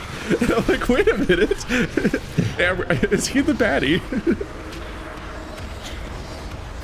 Like, that was a movie that tricked me successfully for a bit into thinking that there was kind of an okay video game movie, but I was like, hang on a minute. I watched it a second time. I'm like, this movie's a disaster, actually. But it's also disappointing when like the standard for like genuinely good video game movie is like, wow, the best video game movie ever is like fucking an incredibly mediocre action film. But this one's a video game movie, so it's held by a really condescending standard. Wow, that's nice, Sonny. And you tap him and you pat him on top of the head, like, good job. This one's going on the fridge. It's like, that's video game cinema. But here's the thing. Here's what upsets me is at the beginning of the Sonic movie deceives you into thinking this is going to be actually fun. Yeah. It starts out with like Robotnik literally flying around chasing Sonic and trying to shoot him, and I'm like, yes, thank you, this is what I signed up for, this is exactly what I'm here for. Gotta go fast, gotta go faster. And then it goes like, okay, well, hold on, you're probably wondering how I got here. I was like, fucking Sonic, let's not do this. He's like, I guess I'm going too fast for you, let's go back. I was like, all right, I can press stop right now, and that would be okay. I'm so self-aware and quirky. And but I kept in like going a very with it. safe, marketable way where I don't say fuck. and the rest of the movie is him being very marketable and not saying fuck when he should be saying fuck a lot. There's a lot of moments he should be saying fuck. Like there, oh my god, like there's a moment where literally the roof of the car comes off and they just go, ah. I was like, I would be like, what the fuck? Like, are all these question marks underground or something? Where are they? No, they're there's so many question marks around us and I don't see them. They're people. They're showing up after this mindless horde is gone. But it's so confusing because as I'm watching and I'm going, you had, like, they literally just ripped off Sonic X, by the way. Like, that wasn't a joke. They literally did just rip the plot of Sonic X off. I don't really know what that is. I think it was a show. The plot of Sonic X is, oh, all of your favorite characters got teleported to another world. And just another instead world? of yeah, so instead of Robotnik being along those people who got teleported, imagine if Robotnik already existed on Earth and people just accepted that. Like people were just okay with Robotnik being there. Pretty good phrasing. And people just accepted no, it is Robotnik. like literally the movie acts like they just tolerate his existence. It starts in literally like the moment. Okay, I have to explain this because Robotnik it's so who great. in Sonic Adventure bombs a city. Oh no, the door This fucking closed. idiot. This idiot. He forgot this is an old game. God damn it. Or an old map. Yeah, he's gonna Oh die. no, three of us are. Oh no. So, okay, so Sonic does this explosion where he moves so fast he creates a EMP bomb. It pans to a very small and modest sized U.S. government table, and they're talking about what to do about this because this is This fucking door. oh god! Stoopkin does this too afraid to leave his stoop. Oh shit! Skeletons came out. Wait, I thought this door's. It's a one-way door apparently, or it's a player-only door. Oh no! Monsters just go straight through it. And so it pans to this table, the U.S. U.S. government talking about what are we gonna do? We need to send someone to go investigate this. And he's like, well, we've got that one guy. He's like, oh, we're not gonna send that guy. We don't like that guy. It's like, but he's the best we have. It's like, he's really not. He's just a lunatic. And he's like, well, but he's got drones. And it's like, okay. Should the government have drones? Nope, The he owns United all of States them. He military? owns all the drones. He owns all the drone. The assumption here is that he literally, like Robotnik Industries, owns all of the drones the U.S. government has. So he's just the villain of Spider-Man 2? I think he's more than that. I think he is literally the reason war exists. Like, I think that's the level we're talking about. Dr. Robotnik invented war. Let me tell you what, he literally, I'll give them credit. Whoever designed the robots in the movie, genius. Like a giant tank chases them. It gets destroyed and a smaller one comes out and chases him. It gets destroyed and a smaller one comes out. And it gets to a point where it's just a tiny little ball Like a that sticks to Matryoshka someone's doll hand and blows of up. drones. Like, what the fuck? That's serious, some like tedious next level I want you dead shit. That sounds like Robotnik stuff. That's some spite. Yeah, I That's love some it. Robotnik But they flavored didn't- spite. But Robotnik didn't show up in the movie until the end of the movie, because that's when he was fun. Like at the very end of the movie, he was like, oh my god, he's like stuck on this strand. He's like stranded on this alien planet, and he looks like the iconic Robotnik. Bald, has his fucking mustache, and he's fucking like it's showing him finishing shaving his head. And he's because presumably he's shaving it so he doesn't get lice stranded on this alien planet. And he's like, all right, Mr. Stonehead, we need to assess the situation, find some food, and we'll be Mr. good. Stonehead? So, yeah, and so I need you... Mr. Stonehead. And so he goes like, so I have a very important mission for you. And the camera turns, and it's just a fucking rock in the Oh. shape of a face. So I had And- 5 raptors on me, and then we teleported into that dungeon, and it just did the quest for me.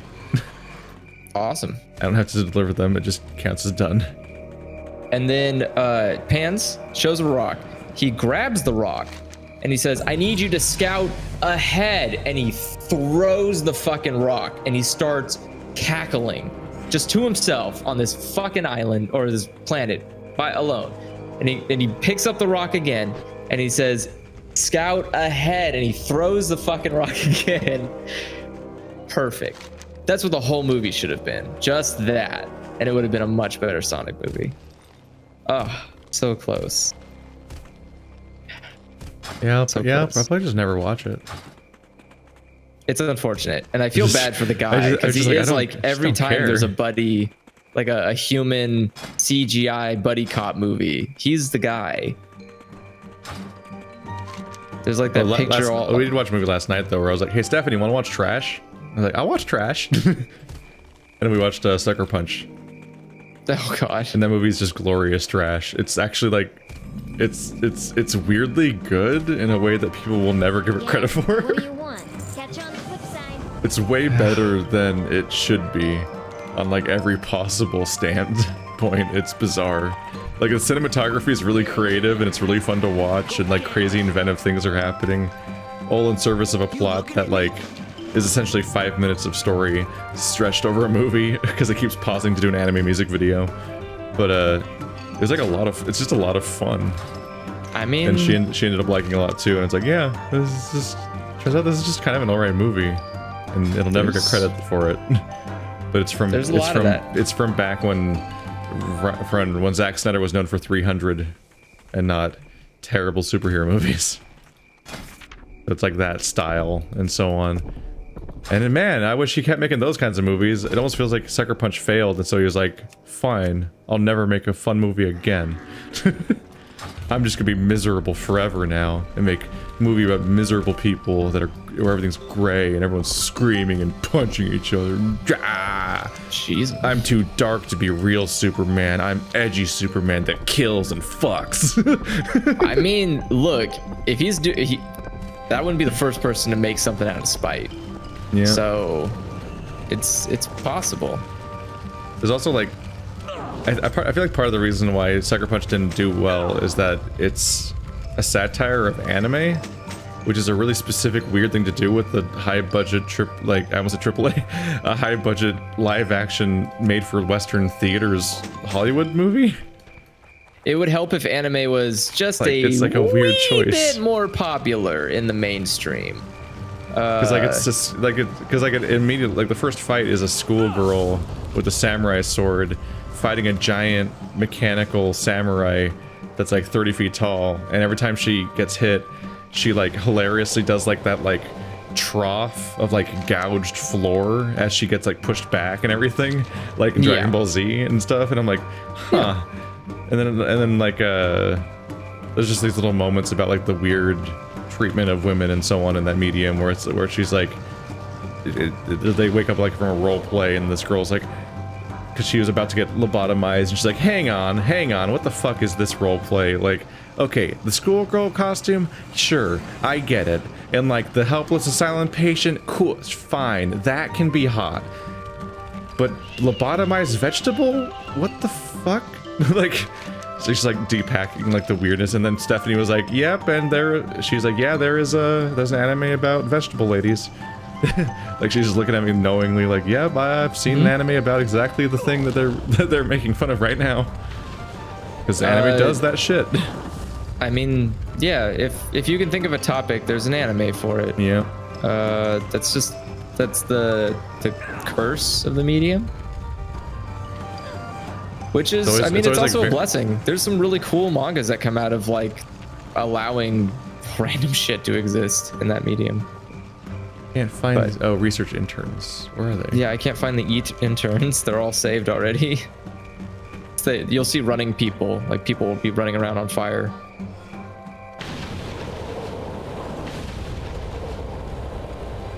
We do have this, so I guess we're supposed to like extinguish the fires. Yeah, first you extinguish the like 8 lab experiments, and then you extinguish the people. But there are no more people.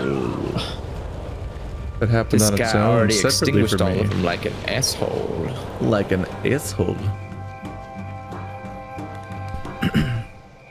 But there are a lot of shows that critique anime. I mean, like you have Kill la Kill that does that. Gurren Lagann is another one. But they're always in their own medium, which feels disingenuous to some degree, because it's like, okay, yeah, but you're also doing like, well, yeah, it's like how One trope, Punch by the end of its first season becomes the thing it's criticizing or like satiring. It's like, all right, but there's like, yeah, we just did like 4 episodes of build up to him doing a showdown against a big villain, and it's like, I'm just watching a shonen right now. I'm just watching a normal shonen, basically. I think that, I don't know. I think that is the point though. Like, I think the first arc of One Punch Man is all you need. I think once he beats the bad guy, that is the point. Like, you've done, where are these people? After the first arc, you've done all the jokes you can. At this point, the series is running on its own script because it had that popularity boom. And it goes, okay, well, I guess we should continue. I don't know how to rescue that guy. It still does. It's still trying to critique in some degree, but you know, there's only so much you can do. There's a guy in this building, but I can't figure out how to save him. I just kept spraying him and nothing was happening. And trying to spread the fires and nothing was happening. I'm like, all right, well. There's a giant fucking raptor. Rawr. Yeah, there's like a mini boss that just pops up every now and then here. Like Subject 4. He's dead now. Yeah, it's Subject 4. You see any people? No. The hell are the people? Well, at least we're queuing for a dungeon. That's true. I'm gonna get some more. Oh, there's some people. There's some Over peeps. here. Come here. Stop running. No, stop running. Hey. All right. At least it's shared progress. Yep, there's another one. I'm All doing starting none to of the respawn. work. You're coming back. By Jove, they're coming back. But yeah, I don't know. It's tough. I also think it's really tough to try to How do you critique save this anime, guy? just because there's so much to talk. Like there's so much precursor you need to know in order to understand what's being mocked. Like you need to understand why, to some degree, why there is so much school-related, like characters or shows. Blackrock Depths. That's a different story altogether. Why did a anime? How did an anime come to an existence from a Vocaloid, who itself is represented by an anime character singing a song about an anime?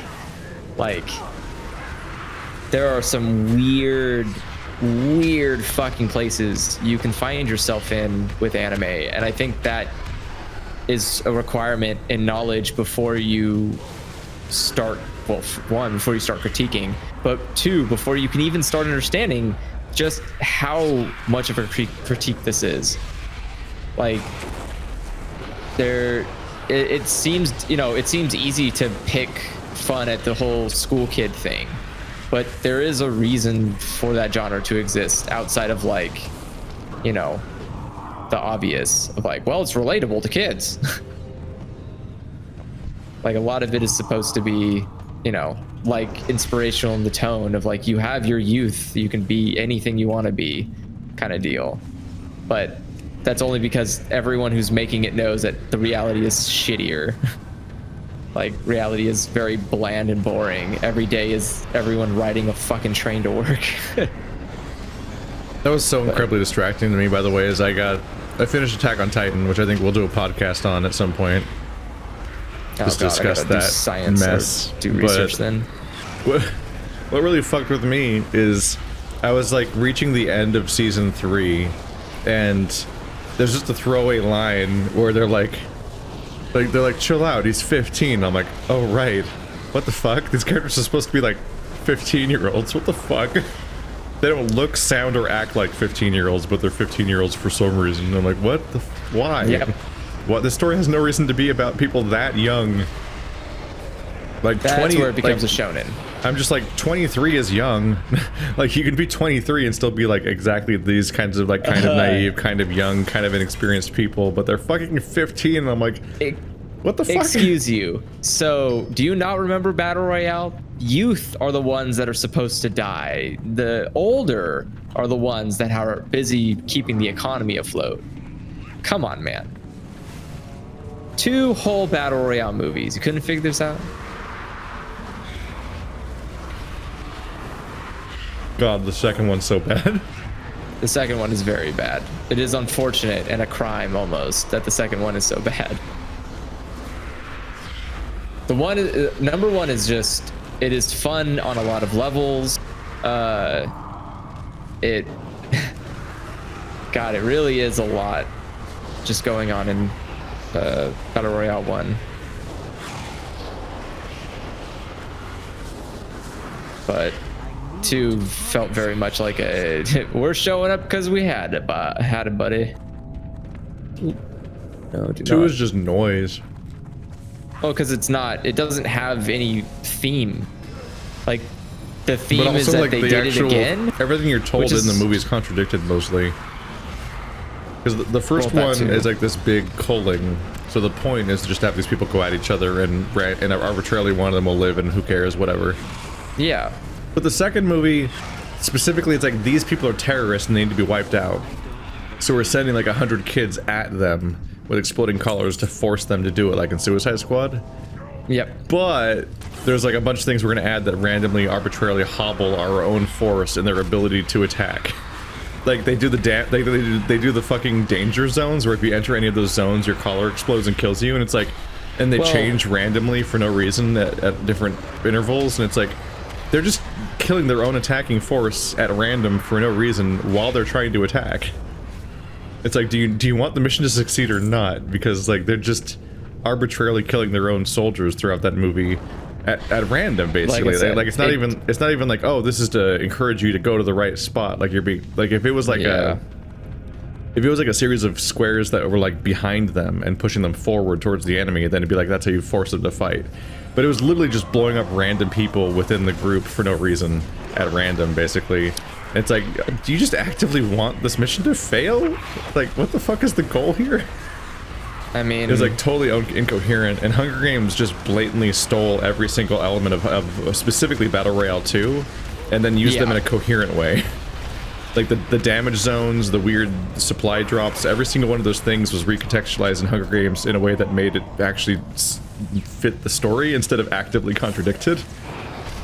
Because it's weird how much Hunger Games is specifically based on not Battle Royale 1, but 2 specifically.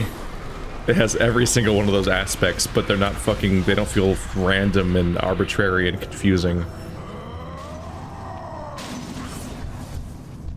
I mean, it's, yeah, it was weird. I don't know why 2 existed. I think I think 1 just had a good, it had a story it wanted to tell, and it told that story, but 2 definitely felt like they were showing up because it could make money, and it didn't make a lot of money, unfortunately. And then it died, like it should have. The first one. Yeah, well, that's because 1 gathered a much larger cult following, with 2 being going the way of like Godfather 3. Just so many things just don't in any way need a sequel. But here it comes. I mean, it depends. Some people will tell you that not continuing a story is only stifling, or is only limiting Their income. yourself to not yeah, it's like limiting your profits. People want more, and they're happy to wait, which is like, that was the Attack on Titan argument, is that no, Attack on Titan is profitable, people are willing to wait for it, and then no, like no one showed up when it was the most important time. Oh, did people stop watching Attack on Titan? Japan doesn't give a fuck about Attack on Titan. Well, I thought you were implying that was always true, though. Well, in the beginning, it was popular. When the anime came out, it had a huge boom. And same with One Punch Man. It had a huge boom when the anime came out. But because it took so long for the season 2 to come out, the only people who really took it the biggest were the Western audiences.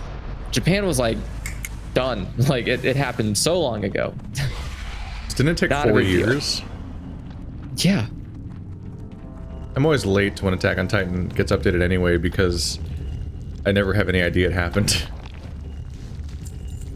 Like, I'll find out a new season's happening like a year after it finished. I'm like, oh, okay. There are limits to that sort of mindset of people are willing to wait. And I've seen it before in stuff like My Hero Academia or Food Wars. People are willing to wait. They don't mind because it is in itself mindless. Didn't the Food Wars manga get canceled by Shonen Jump? No, it ended. Food Wars just ended normally. They basically just like, all right, here's the final competition, and they graduate at the end. Like, go the fuck home. It's a school. They were gonna leave eventually. Is that the one where is that the anime where people climax their clothes off from eating food? Yeah. Yeah. Yeah, I thought I heard that, but I don't know. But it's because it's supposed to be a big thing about how like all of Shonen Jump is like this big ratings machine race. So if you like drop in the ratings, they'll cancel your manga outright. That's absolutely not true. I mean, to some degree, it is absolutely a ratings match. I make that snide remark because there are like several fucking series that get updated like 500,000 times a year, or sorry, not 500,000. That. You really? There's not like 500,000 new copies of the series per year? I was thinking what I literally meant there. to say was there are series like Hunter x Hunter, which never gets fucking updated. Can we please kill these guys? But somehow it's Everyone's still just ignoring to be... them. There we go. Who? Jesus. We had a whole I pack of dwarves following us and shooting us, and they were just powering through, getting slowed constantly by bullets. I'm like, what? Turn around and shoot them. Why am I the other one?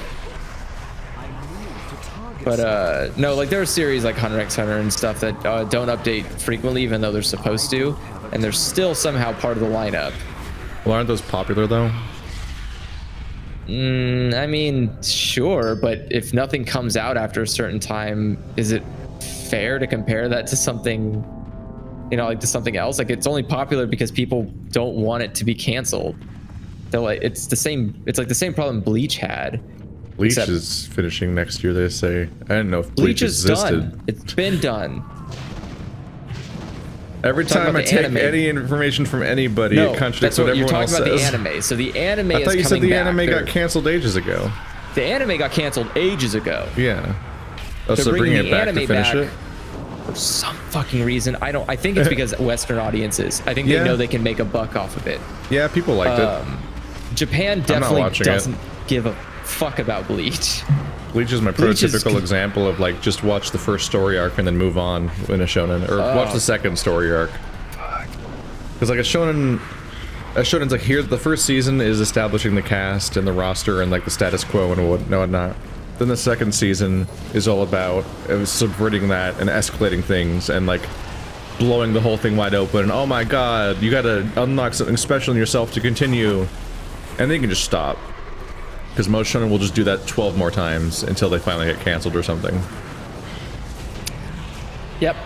That's just the loop at that point.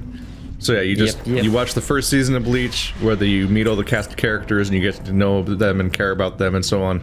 Then you watch the second season in the Soul Society, where it's like you gotta unlock the Bankai and you gotta save them, and here's what's going. Oh man, the veil's being pulled back. Look how crazy this shit is, and then you just stop because there's nothing. They have nothing left to show you.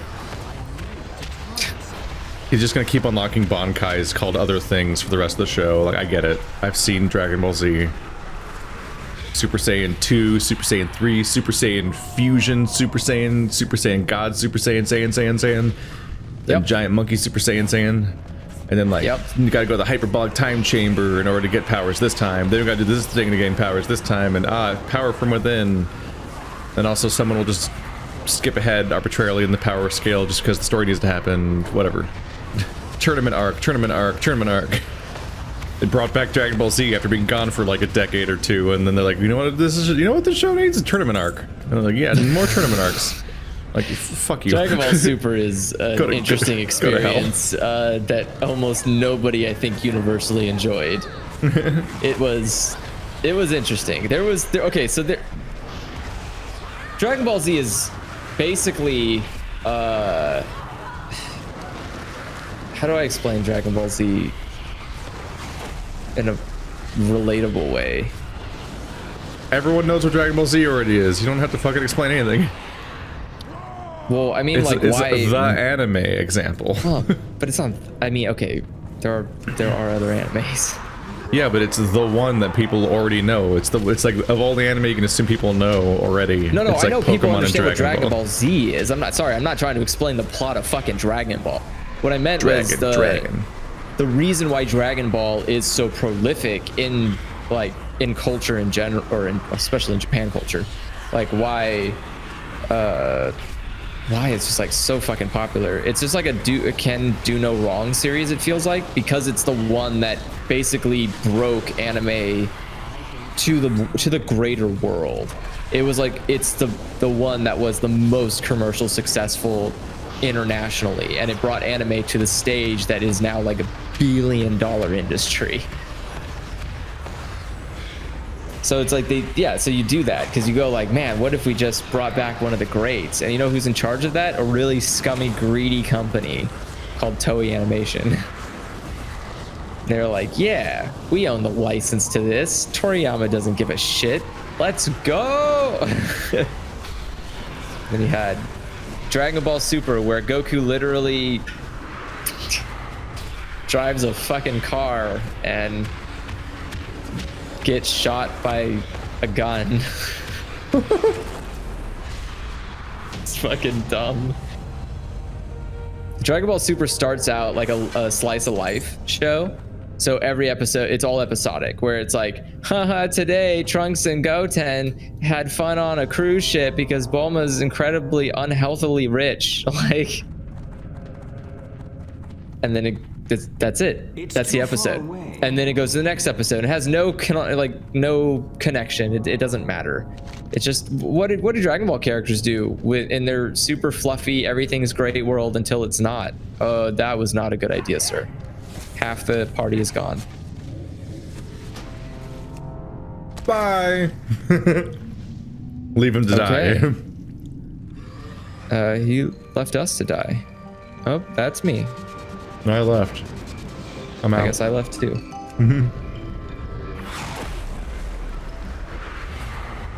More like we left the instance to die. Ooh. Ooh. I mean, by that metric, All right, everything is just DBZ with X. Sword Art Online is just DBZ with video games.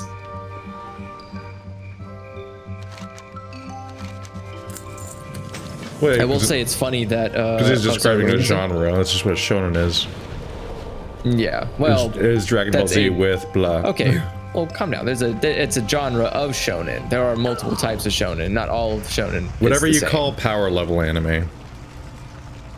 We gotta punch each other. Oh no, the punch isn't good enough. I need to unlock the spirit within to punch gooder. I did it. That is next season. Oh man, this is not even my final form. And it is exciting.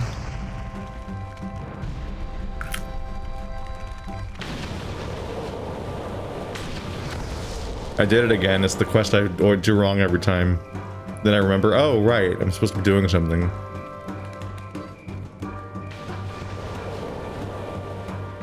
Cut all the timings down so he doesn't even catch fire.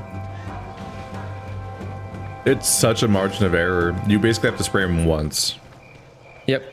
He takes all the way until he gets to right to the base to go critical, but every single time I'm like, I'm just kind of going along with this guy, and I don't.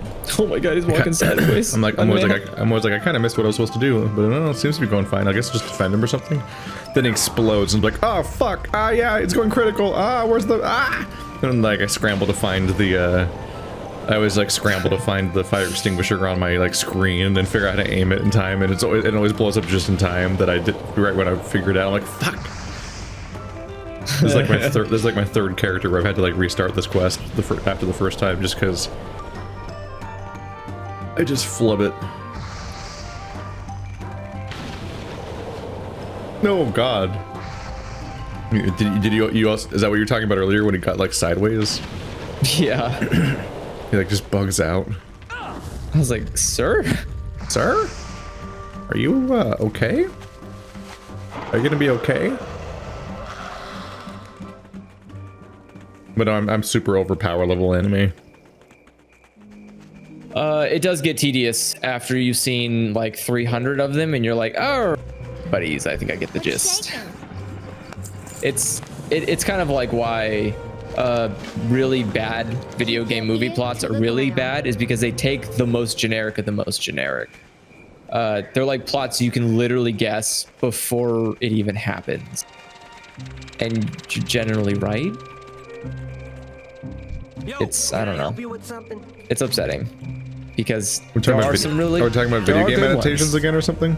No, I just meant like that when you do something too like repetitively to the point where you don't build upon that concept, you kind of just destroy the medium as a whole, because all that happens is you flood, like the medium's just flooded with so much garbage that, you know, people have to say, oh, here's the gem. Like you have to search for good anime in that genre, and that's just not how a genre should be. Yeah. And invariably all the ones that are supposed to be good are always the ones that are like, wow, it's a satire of the genre. Now I can feel good about watching trash. I wouldn't say One Punch Man is like, but I get what you. Yeah, I get. What I you mean, like yeah. the part where it's often like they're just unironically making the same thing that you're making fun of, but they go like, hey, isn't it funny how we're doing this? Let's laugh at it. Is this ironic? Which means you can do it and not feel bad about the like doing things ironically is always this like aspect of like, it's like I feel ashamed about this particular form of media, but I want to engage with it anyway, so I'll make an ironic version of it. And now I'm criticism proof, because irony, which is like the entire basis of like 4chan's entire thought process and so on, is like if you code everything in irony, you're immune to all criticism and feedback, and you can just feel comfortable in yourself all the time. Don't kill the birds. You don't need to. He aggroed, and I don't know where the objective is. With the as shard sample. Here's one.